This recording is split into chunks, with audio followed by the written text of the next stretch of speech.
You are listening to the Maple Footy Podcast, the unofficial football podcast of the North. I'm your host, Sam Little. Find me on socials at SamLittle44 and the podcast at Maple Footy Pod. And now there's nothing left to say except for sit back, enjoy, and welcome to the show. Hello, yes, welcome back to the Maple Footy Podcast, and I do hope you enjoyed that new little intro that I have done up for you. Had to do a new one, of course, because new socials drop, baby. Maple Footy Pod, of course, if you missed the intro, and then SamLittle44 is myself, and yeah, obviously I had to redo it. Wanted to keep it as similar to the old one as I could, so it may not really sound that new, but I can assure you it is in fact new. There's a new outro as well. And yeah, guys, massive week for Canadian football. So I say we don't waste any more time with my mini tangents, because it wouldn't be the Maple Footy Podcast without a couple of tangents from yours truly. Let's get into it proper, and let's start the Maple Start, because massive week for Canadian football. So firstly, I feel like it's important to say this right off the bat. Romania, Wales, 2 friendlies scheduled for September. They will be played in Europe. Sadly, they will not be coming to Canada, but that doesn't mean we can't support, obviously. And hey, who knows, maybe you want a trip. No better time to go to Wales, I suppose. But yeah, no, those are 2 massive friendlies, I think.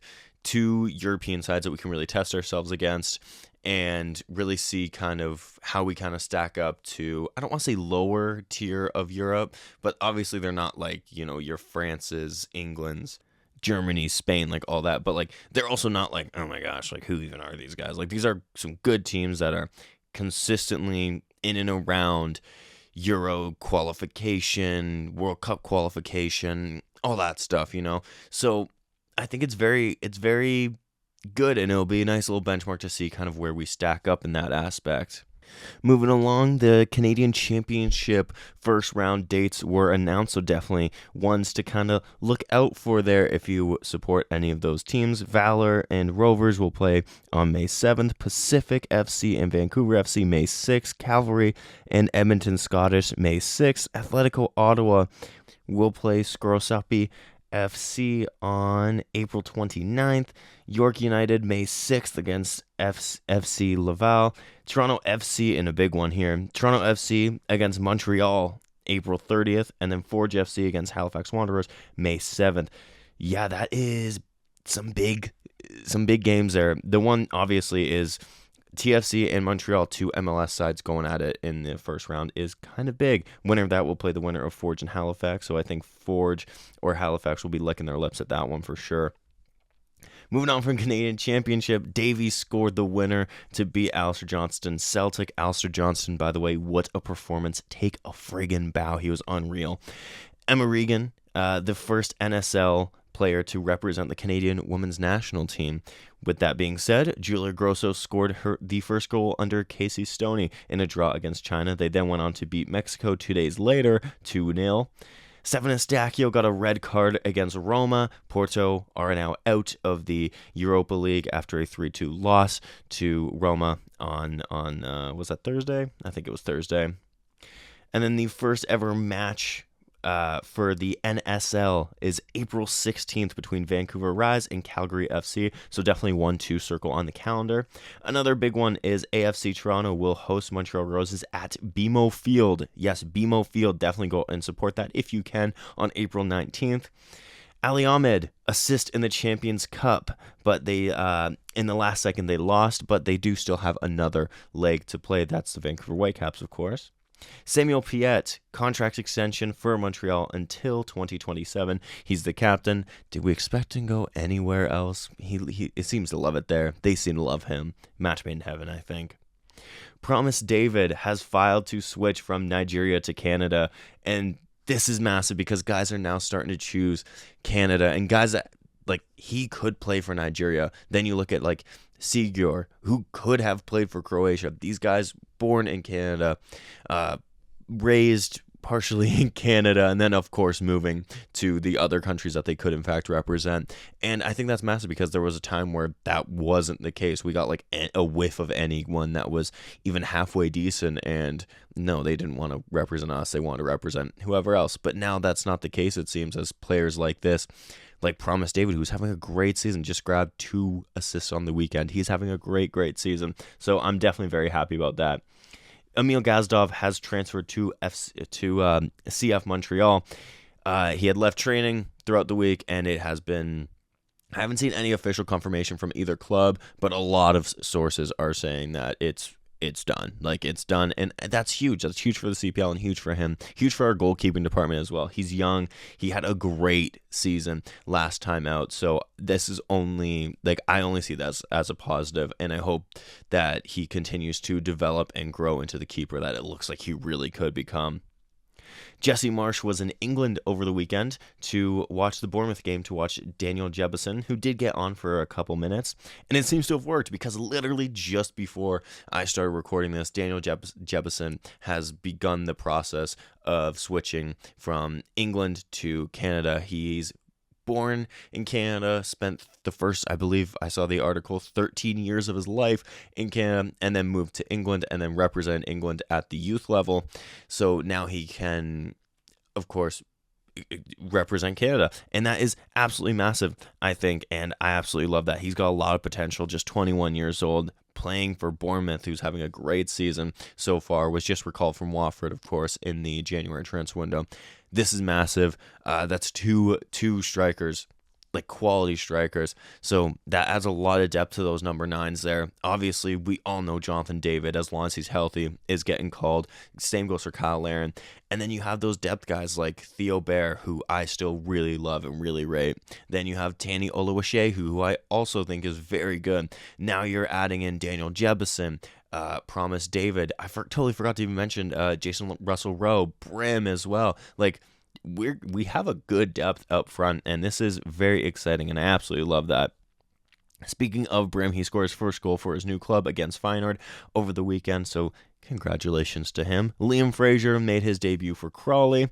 Hoylitz Hibs actually upset Alistair Johnston Celtic 2-1. Not a great week for Celtic, but I mean, it was still a very good performance against Bayern Munich. Just happened to get unlucky a little bit at the end there. Theo Bair and Cornelius had a very bad day. Theo Bair had a goal disallowed, which is a shame. He got the start for Auxerre and was playing well. Gets a goal. Sadly, is ruled out. Cornelius, I think you could argue, had a worse day as he was sent off. That's the second time where Cornelius this season, by the way, has played against a Canadian counterpart and has been sent off in that game in Ligue 1 this year. Funny coincidence, but yeah, the Marseille president was not pleased by that decision, labeling as corruption, and I thought that was very funny, so definitely go take a look at some of his quotes after that red card. It was a little bit funny.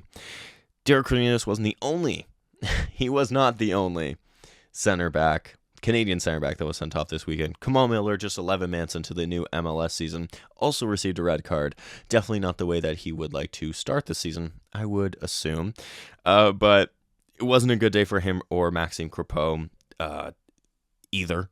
They lost 4-1, to the Vancouver Whitecaps, who started the season in rather fine fashion. Jayden Nelson made his return to the MLS in what kind of feels like an all-timer debut for the MLS, as he grabbed 3 assists and a goal. What is it with TFC guys leaving TFC, doing bits elsewhere? Really makes you wonder what's going on with that front office. But anyways, amazing for Jayden Nelson. Quite the performance.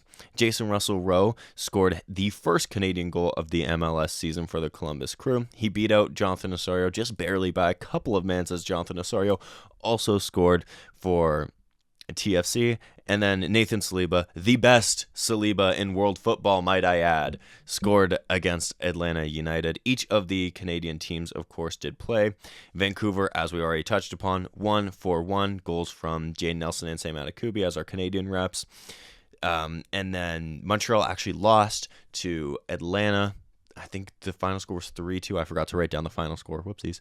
And then TFC drew DC United 2-2. So every Canadian team had the possible results for themselves. We had a win, loss, draw, and yeah, MLS is back, so get ready to hear a lot more about some Canadians in the MLS as this podcast kind of keeps going for the next little bit, because MLS is back. A lot of Canadians playing the MLS means there's going to be more Canadians to talk about. But with that kind of wraps up this Maple Start. Another long one, so I'm sorry if you're here for the Premier League stuff. That is coming up right now. But yeah, no, just when there's so much stuff to talk about, I can't not talk about it, and even that, I probably still missed some stuff, if I'm being honest, because it was a very eventful week. So let's kind of move now into the Premier League stuff. If you, like I said, are coming to listen to that, and guess what? That time is now, baby, because if you don't know, this is how it goes. We break up into segments. Match of the weekend is the first, then biggest winners of the weekend, biggest underperformers, best performance, moment of the weekend, relegation zone, European places, and title race. So yeah, going to quickly mention Liverpool, Aston Villa, because that was actually a match day 29 that took place during match week. What was this, 26, I think? That took place midweek, so I just want to quickly touch upon that. Rather good game if you're a neutral, by the way. Liverpool drops points, but in the end kind of made them up over the weekend, as Arsenal dropped on the weekend and then Liverpool won on the weekend. But yeah, I thought that there were some cracks showing in the Liverpool side yet again. Aston Villa was really exploiting them, but Liverpool was equally exploiting Aston Villa's cracks, I thought. It was a back and forth game, like I said, very entertaining for the neutral. But yeah, just wanted to quickly cover that before we kind of jumped into this one, just because that was a pretty big game, I thought, that otherwise I probably wouldn't mention, just because it wasn't technically a part of the match day that I'm covering. I think they played it early because of Liverpool's Carabao Cup final. I believe it falls on match week 29, falls on that weekend, so that's why I figure they're probably playing it early, about a week ago now. But yes, match of the weekend now, fully properly into it. Match of the weekend. I mean, one of the matches of the weekend we have to mention is that Newcastle Nottingham Forest game. I don't think many people would have thought that they were going to be tuning into just an absolutely just crazy game. So Nottingham Forest take the lead early on through Callum Hudson-Odoi. Shout out, miss him, miss him at Chelsea. But yeah, he helps them take the lead in the 6th minute. Then over the next 11 minutes, from the 23rd to the 34th minute, Newcastle bags 4. They give 4 goals in 11 minutes. Evidently, that's enough to get them to win the game. But Forest still showed a lot of fight here, as they then dragged 2 more back in the second half, and of course they still lose 4-3. But what? That's absolutely crazy. I mean, one of those games where it's if you watched it, amazing. Some good goals in there too. I mean, Isak had a great game. I mean, Christopher Wood, even though he was on the losing side, had a very good game. Lewis Miley, Lewis Hall linked up on the first goal. Jacob Murphy, into the year of 2025, is still scoring in the Premier League. Yeah, just a very absurd game that was extremely entertaining, proper popcorn thriller kind of thing. So definitely, if you haven't watched the highlights for this one, or watch the game as well, who knows, you might find things that you also enjoyed. But yeah, definitely a very good game to kind of check out, and Newcastle fans and Nottingham Forest fans even were definitely treated to a very good one. Just Newcastle fans probably ended the happier of the two. Another great game, I thought, was Everton and Manchester United. The battle of David Moyes, I suppose, as he's currently is managing Everton and has managed Manchester United in the past. Abdoulaye Doucouré ran the show in the first half, really. Grabbed an assist and a goal. And then in the second half, Manchester United kind of started testing more, turned the screw a little bit, Bruno Fernandes gets a goal to get them back into it. Then Ugarte levels it. And then there's, of course, in Premier League fashion, some controversy at the end. You don't say. Really? No way. Controversy in the Premier League? I don't believe it. Yeah, Everton are awarded a penalty at the literal, one of the last few actions of the game. Ashley Young goes down the box, and it's on field is given as a penalty, then goes to VAR. VAR says, nope, he's not wearing the Manchester badge. We're gonna call this one back. I say that because how many times did Ashley Young get that exact penalty for Manchester United. I just find it a little bit funny that he gets it for Everton, the exact penalty that he's won a million times for Manchester United, and then it gets called back. I just find it a weensy bit funny. But yeah, I mean, do I think it was a penalty? I mean, I've seen them given. I find a lot of penalties now are kind of pretty weak. Like I wouldn't say that if this stood as a penalty, I wouldn't go, that shouldn't have been. Like, it was light, but we've seen them given, and there's been lighter ones called this season. So I don't know why this was the one where VAR decided to be like, no, we're going to step in on this one. But yeah, regardless, a very good game. Lots of talking points in this one. You saw Manchester United's kind of downward spiral continuing, but at least they pick up a point, whereas Everton kind of look at this and are actually probably the more disappointed of the two. I feel like they will have come into this game really feeling like they could get something from this. And then, of course, they still do with the draw, but you really actually feel like Everton could have won this one. So it's kind of like one of those interesting things of like, even earlier in the season, although Manchester United haven't been good all season, Everton was a lot worse than them at the start of the season. And now you're looking at it going, oh, Everton is actually better than Manchester United at the moment. Which is also just funny because 12 years on from Manchester United sacking David Moyes, and he's still... it seems that he always comes back to haunt them at some point each season since he's left, which is just kind of funny when you think about it. Poor Manchester United, man. And then finally, just a proper thrashing this one. Brentford, Leicester, 4-0. I mean, yeah, it just is. And Bomo gets another goal. He's up there in the goal charts now. He's got 15 in this season. He's doing well. They are not missing Ivan Toney at all, which I don't think many people would have expected. Then you have him grabbing another assist. Mikel Damsgaard gets in on the assist. Wisa gets another goal. Fabio Carvalho, former Liverpool player, gets one as well. Brentford continuing a very strong season and proving that they are not an easy team to beat, as Leicester has found out. But yeah, that kind of covers the very good matches I found this weekend. It was actually quite the good weekend of Prem football. I know last week I kind of said none of the matches really moved me. A lot of the matches this week did move me. Even Chelsea, Aston Villa was a pretty good game. Liverpool City, it's Liverpool City that usually is pretty good. It was a pretty good week, honestly. Those are just the three games that really stuck out to me. So now, going into biggest winners of the weekend, we kind of just mentioned them. Let's talk about Liverpool. Coming off of that draw against Villa, they needed a win against City, especially after Arsenal dropped points. This is in a title race when you need to buckle up and you need to lock in, and they did. It was 2-0, but honestly, the way that Liverpool was playing, it could have been a lot more. They get unlucky with a goal that was just off, it was offside, just barely offside kind of thing. So it really could have been 3 if I think it was Szoboszlai timed his run a millisecond better. But even that, they were just kind of especially in the first half, I thought the first half they were very good. The first 10 minutes, City looked like, okay, they might be up for this. But then after that, it was all Liverpool in that second half. City had a lot of the ball in the second, but they did nothing with it. They never really tested Alisson. Liverpool's defense was really good on the day.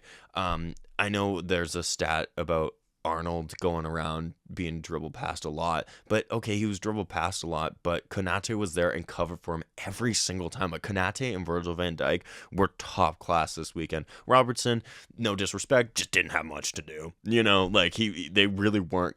City wasn't really targeting Liverpool's left. They really were probing at Trent, and in the end, you can pull out all these stats and whatnot of, he got dribbled past this and that and that. Did they score? No, they didn't. So in the end, you can say he wasn't great, but his two center backs were phenomenal. Alisson, like I said, didn't have to really make a save. It was a very good performance, I thought, from Liverpool, especially that first half. And the second half was kind of just they really saw it out, honestly. And that's what matters most, because Arsenal, your main title rivals this season, dropped points the day before. You know the pressure already when you're facing City. Now that pressure of, oh my gosh, we need to capitalize on this is onto you. And fair play to them. They looked good and they looked up for it. It was like City really honestly never looked a proper threat here, and very good from Liverpool. Definitely a winner of the match day. Another one that I do have to mention, Wolves. They beat Bournemouth.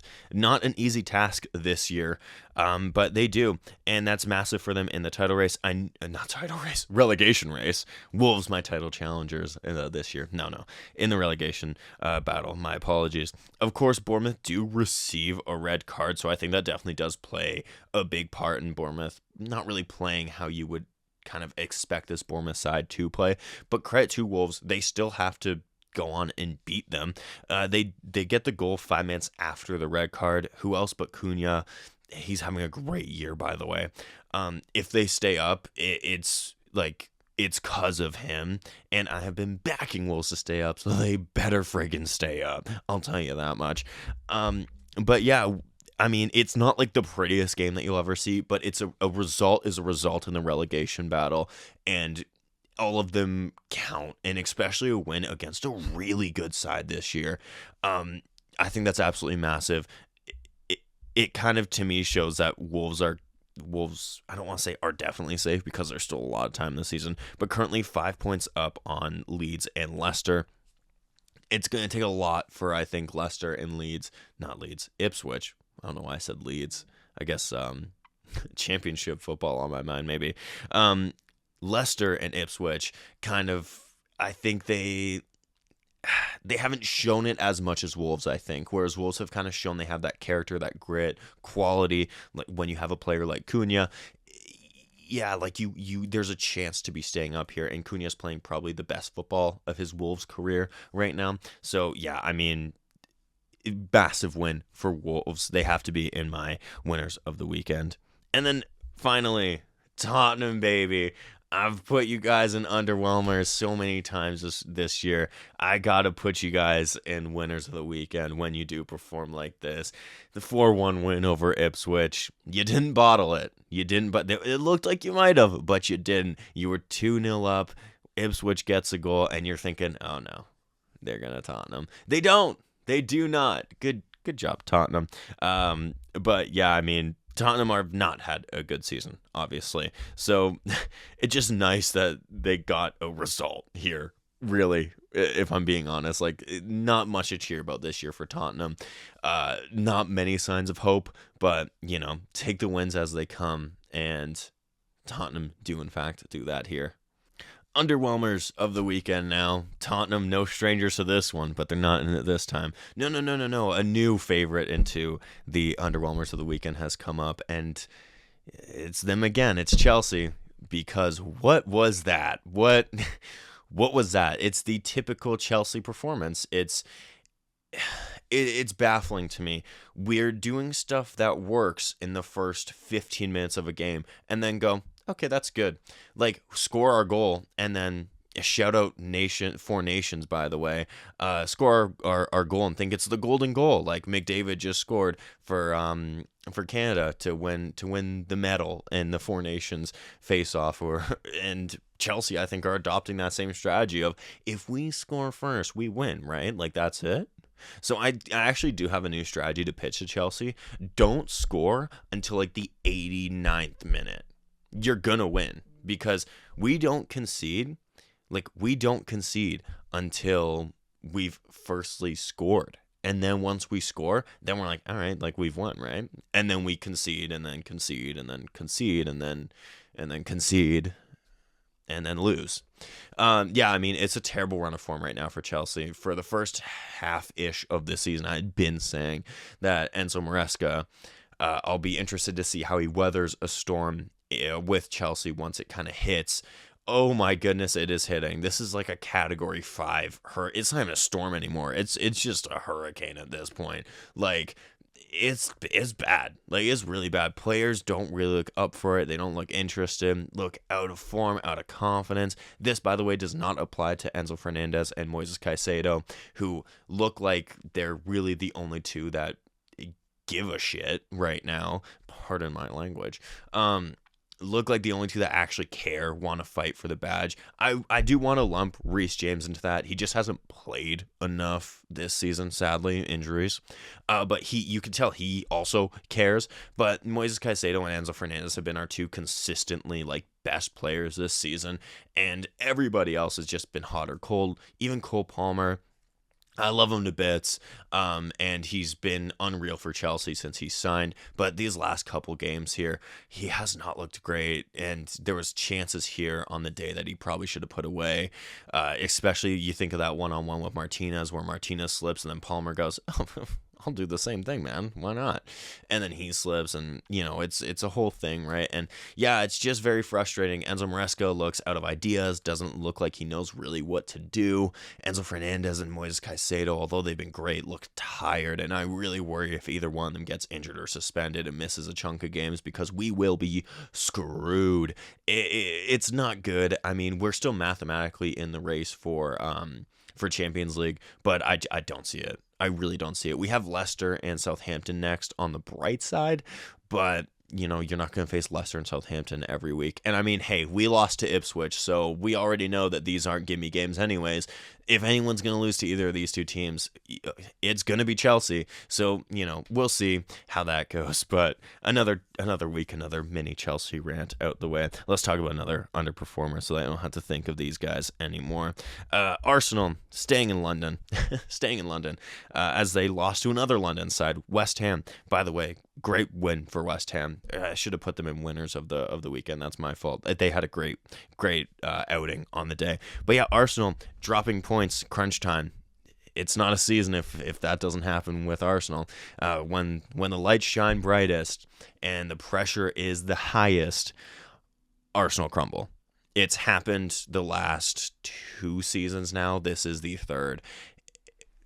It's what they do. I don't know what it is. I don't know what Mikel Arteta tells them come crunch time.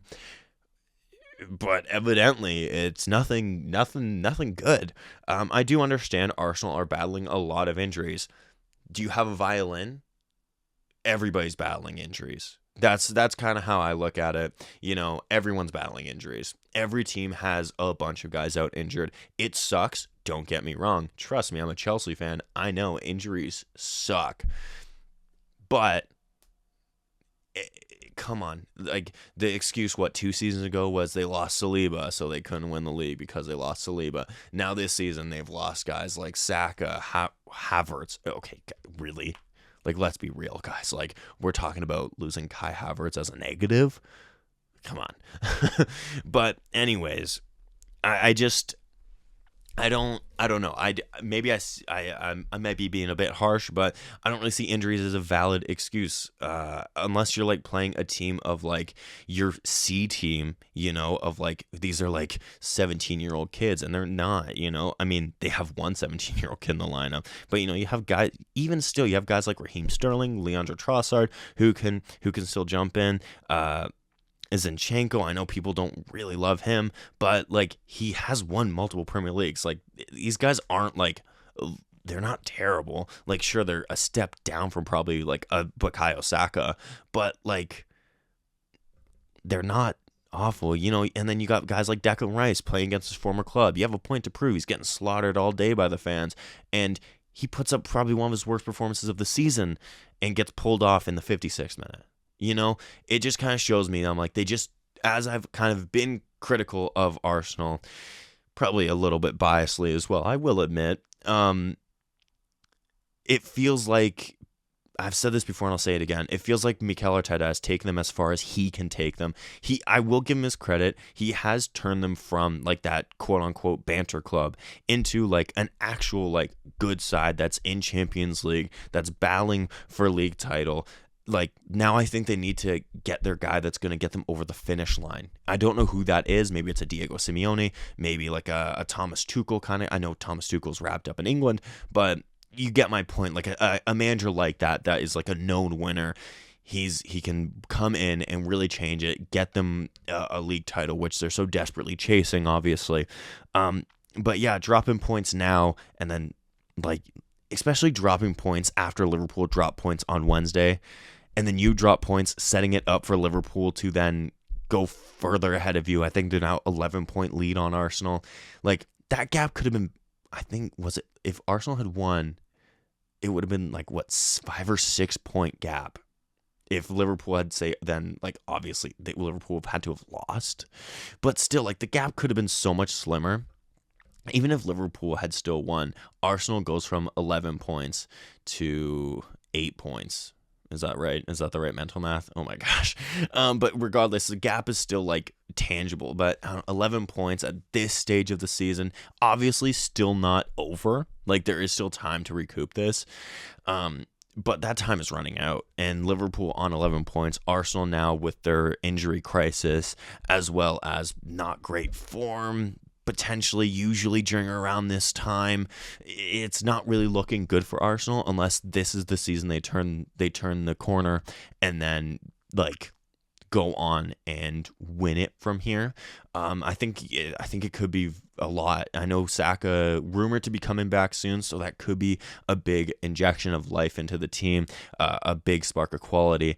But yeah, no, it just really felt like that weekend of where I was like, they've done it again, haven't they? But still a lot of time, so not over, but they are running out of time. I feel like that's enough negative. There's probably a couple others I can put into underwhelmers, but I just really went in on Chelsea and Arsenal there. So let's move in. Let's move to be a little bit more positive. Let's move into performance of the weekend. So let's kind of start off with the league leaders right now, Liverpool. I thought they had a couple of standout performers. Mainly, firstly, Virgil van Dijk. I thought he was absolutely, like, superb on the day. He was phenomenal, I thought. Like, nothing was getting past him. He was just, like, bossing the defense. Really didn't give City a whole ton to work with. He was very good. I thought equally so was Ibrahim Konate. I thought he was very good. Just a solid center back pairing there. They both had their boots on to play, that's for sure. They were great. Moving up the pitch, Mohamed Salah, who I have been critical of this season, saying how his stats have been phenomenal, don't get me wrong, but his play I think has been not the greatest, like, not terrible, but not, like, amazing. On this day, he was amazing. He was great, I thought. He ran rings around the City defense. Like, they couldn't stop him. He grabs a goal and an assist, of course. And yeah, I just thought he was very, very good on the day. This was, in my opinion, his performance of the season. I thought he was great, like, unplayable, honestly. Like, the ball, like, they couldn't get the ball off him. He was running at them real direct. Of course, as I said, picks up his goal, picks up an assist. And yeah, just, I mean, he was very, very good. This is the type of game where it's like his goal and assist matched his performance. I thought he was very, very good. And yeah, just I mean, this is what you want in crunch time of the season, right? You need your guys to step up, and their defense did, their star attacker did. I thought their midfield was quite good as well, by the way. Gravenberch and McAllister, I thought, were both very good. Even Szoboszlai, who I'm also a pretty big critic of, he showed up, got a goal, got his assist. He ran his socks off, that's for sure. So yeah, I mean, that's what you want right now in this season. So in this time of the season, I should say. So absolutely massive by Liverpool. Very good performance from most of their players, if I'm being honest. Another big performance, have to shout out Alexander Isak. 2 goals again. What's that? What's his total at now? I feel like I say that every week. I should just know. He is at 19 goals and 5 assists. That's not bad. Not bad at all. Very good on him. He had a very good game against Forest, and in the end kind of proves to kind of actually be a closer game, as I kind of talked about earlier. Closer game than I think we would have thought when it was 4-1. So actually his last goal acts as the match winner, as it was the 4th goal. So big performance from Isak. I thought he was very, very good. And then kind of going into Villa, their 2 loanees having a very good afternoon, sadly. But yeah, Asensio scores 2. After Rashford came on and provides 2 assists. So yeah, I mean, talk about making a positive substitution, and then even making positive January recruitments with Asensio and Rashford both coming in. Then, of course, using them. One starts, one off the bench. And that, they win Villa the game here. I mean, partially thanks to Chelsea goalkeeper chucking the ball into his own net. It's not harsh, but yeah, I mean, he made a couple very good saves in the game, so it kind of sucks that it kind of worked out the way it did. Not for Villa, though. They will be very happy. Then a final one here. I will shout out Jared Bowen, who I thought had a tremendous game for West Ham, was all over the pitch, evidently gets the winner for them, but yeah, was just all over the pitch all game, doing so much work, running his socks off, trying his best to create chances, win balls back, and yeah, just a complete performance from their skipper. And I'm sure West Ham fans, I know West Ham's very much enjoyed that one. If you've been on social media, you can see how much West Ham fans enjoyed this one. Moment of the weekend, a funny one, I thought, that's been doing that's been on socials the past couple days, was not really even anything like of significance. I just thought was really funny. It was Eze on the ball. This Palace against Fulham. He's on the ball, and Anderson runs up, is ready to like defend and whatnot, and they both just kind of like stand and like look at each other for a bit. Eze like puts his hands on his hips for a second. Anderson like acts like he's like checking a watch because Eze's not doing anything. I just thought it was like very funny, especially to see at like the top level of football. I just thought it was a really funny moment. But an actual moment, sticking on with Jared Bowen, I thought him running from his own box to then run into Arsenal's box and score a header, greatly done by also Aaron Wan-Bissaka as well, by the way. I thought that was a great moment. Honestly, I really did. You saw how much it meant to West Ham, the West Ham fans, the players. You know, it's been a very up and down season for West Ham, more down than up, if we're being honest. And through and through, Jared Bowen has been a great player this season. He's had a great season, as he seems to always do for West Ham. So it was just nice to see him kind of get that moment, I thought.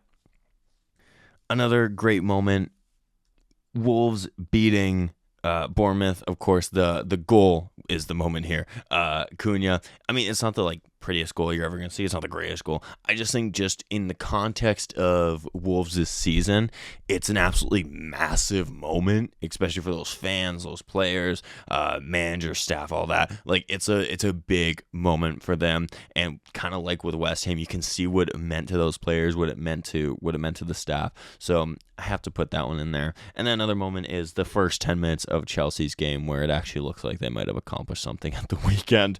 But moving on from moment of the weekend, let's talk relegation zone, which I kind of have a lot this episode, by the way, talking with Wolves and whatnot. But yeah, Southampton still at the bottom of the table, as expected. Once again, as I say every week, I feel so bad for their fans. It's gotta just absolutely just suck, just losing every week, knowing you're probably not getting much from any game. But it really, it's kind of sad, to watch some great fans have to kind of endure a season of this magnitude of bad, really. Just above them is Leicester and Ipswich, both tied on points, but Ipswich leads Leicester by goal difference. But both of them 5 points away from safety, so not good at all. Ipswich getting thumped 4-1 to Tottenham, and then of course Leicester getting thumped 4-0 to Brentford. Not good. Leicester, I know, has Chelsea in their next couple of games. Let's see how their next few games kind of shape up, and then we'll kind of look at how Wolves' games shape up. Maybe we can see them potentially getting some points. Okay, Leicester, not really. You have West Ham next, then Chelsea, then Manchester United before the international break. Then right after the international break, you have City and Newcastle. Yeah, that's not good. I don't see them getting many points from that. Chelsea and United, they might get points from, maybe West Ham, but yeah, I don't really see many points from here. Ipswich has Manchester United as well. Then they have Crystal Palace and Forest before the international break. Then Bournemouth and Wolves right after the international break. So depending on how the results shape up leading up to Wolves, that Wolves game could be very important. chances are probably not. I don't see them, kind of like Leicester, I don't see them getting a whole ton here. They might fare better than Leicester. I think they have a slightly, extremely slightly easier schedule. But even that, I'm kind of, I'm not really super confident in saying that.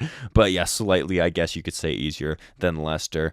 And then above them is Wolves, 5 points clear of safety. They took advantage of these two teams dropping points. Wolves go out, they win, and kind of similar to the title race with Liverpool having to pick up points when Arsenal drops, Wolves picks up points when their two relegation rivals drop, and that's the difference between staying up and going down. You have to take advantage of those moments, take advantage of those games, and Wolves do that here. Now they're 5 points clear of the drop, and as I kind of said earlier in the episode, obviously not definitely safe, but this is really, really positive for them. In heading into 12 games left in the season, 5 points in safe, at the moment, with two teams that are really struggling for any real consistency. I mean, that's, in my opinion, that's real positive. That kind of wraps up the relegation zone, because everybody else, like the other suspects that I'd kind of be talking about earlier in this season, like Palace, Everton, West Ham, they're all pretty safe. West Ham is 8 points clear of Wolves, so they're 13 points clear of the relegation zone. Then you got Crystal Palace and Everton, who massively turned their seasons around, and they're in 13th and 14th. Like, they're not even close to relegation, like not even a thought in their heads right now. Gonna have a good mid-table finish for both of those teams, it looks like. But let's move into the European spots, which, as every weekend, seems to always be rather close. You got, let's see this here. You got Brighton, Fulham, Villa, Chelsea, Bournemouth, Newcastle, all 1 to 4 points off of top four. That's kind of crazy. That's absurd. Aston Villa, of course, picking up the big win against Chelsea. Brighton picking up the expected win against Southampton. Apologies, forgot it for a second. Bournemouth, of course, dropped points, which is not good. Newcastle gained points, which is good. City dropped points. Nottingham Forest dropped points in third there, sorry. And yeah, I mean, this is going to come down to the wire. A couple weeks ago, even like a little bit ago, I was thinking that Forest was relatively safe in this top four race, but I'm not sure now looking at it. They're 3 points clear of City in fourth, but yeah, that's only one loss and a win for another team. Like, if Forest loses and then City wins, Forest are really into the thick of it, of going for a top four spot. So really 2 spots here up for grabs. Last week I had said 1 spot. It feels like up for grabs, but no, I really think it's 2 spots up for grabs here. Who's gonna get it? I think City gets it for sure. I want to say Forest just because they've been there the entire season, but of course, being a Chelsea fan, I want to be blindly optimistic and whatnot that they might turn this around. I don't think so. But then even like a team like Bournemouth, who's been very good, Aston Villa's been very good. So I think it's going to be very interesting to see how that top four race kind of plays out. All of them are pretty level, honestly. They've all been pretty good this season in different spurts of the season. And anything can happen in the Premier League, it feels like, at the moment. But kind of looking at the title race, Arsenal are definitely getting Champions League next year. They just are. I don't see them also being dragged into a top four race at the moment. Like, even with the up and down form at the moment and injuries, I just don't see them. I really don't see them dropping that much. I mean, anything can happen. I just don't really see it. But it's them and Liverpool in first and second. Liverpool, of course, 11 points clear of Arsenal. Arsenal, though, do have a game in hand now.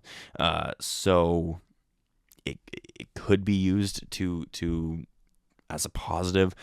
Their next run of games here are Nottingham Forest, which is not an easy game.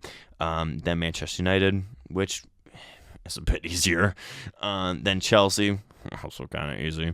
And then that brings you to the international break. Then right after the international break is Fulham and Everton. So not a super tough schedule, but also not like, oh, that's easy, all those are wins, like still tough. And then you got Liverpool, they have Newcastle next, then Southampton, then Newcastle in the Carabao Cup final is their last game before the international break. So they really only have 2 more league games before the international break. Those 2 league games are a bit easier, I would say, than Arsenal's. Like, Newcastle's a game for sure, but then you have Southampton where you would really expect Liverpool to win there. Newcastle will be a challenge, though, in both the league and the Carabao Cup final.